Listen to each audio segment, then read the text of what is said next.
نذیر اپنی فیملی کے ساتھ ایک خستہ حال مکان میں رہتا تھا۔ جب بارش ہوتی تو اس کی چھت سے پانی ٹپکتا تھا۔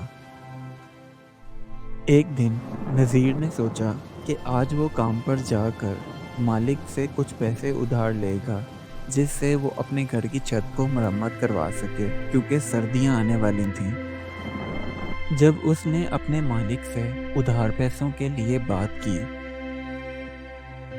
تو اس کے مالک نے اسے ادھار پیسے دینے کی بجائے الٹا نوکری سے ہی نکال دیا۔ اب وہ پریشان حال مختلف جگہوں پر نوکری کے لیے گیا،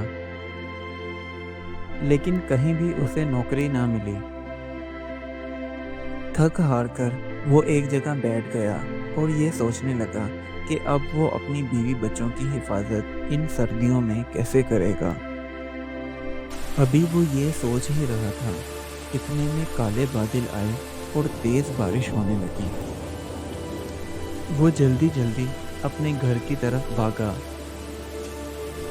نذیر جب گھر پہنچا تو بارش کی وجہ سے اس کا گھر ٹوٹ چکا تھا اور اس کی بیوی اور بیٹی بارش میں بھیگ رہے تھے۔ وہ اپنے بیوی بچوں کو ساتھ لیے گاؤں کے سیٹھ کے گھر گیا۔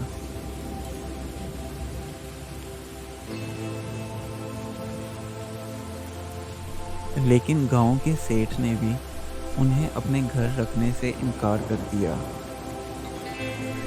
وہ وہاں سے چل پڑے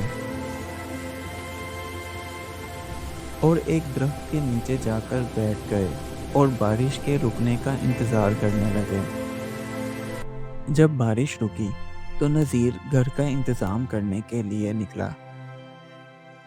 کافی دیر کوشش کرنے کے بعد کوئی انتظام نہ ہوا تو وہ واپس آتے ہوئے کچھ کھانا اپنے ساتھ لے آیا تاکہ کچھ کھا تو سکیں۔ وہ تینوں کھانا کھانے ہی لگے تھے، اتنے میں ایک بوڑھا آدمی ان کے پاس آیا اور بولا، بیٹا کچھ کھانے کو ملے گا، میں 3 دن سے بھوکا ہوں۔ نذیر جو کھانا اپنے لیے لے کر آیا تھا اس نے وہی کھانا اٹھا کر اس بوڑھے آدمی کو دے دیا۔ کھانا کھانے کے بعد اس بوڑھے آدمی نے نذیر سے درخت کے نیچے رکنے کی وجہ پوچھی تو نذیر نے اسے سب بتا دیا۔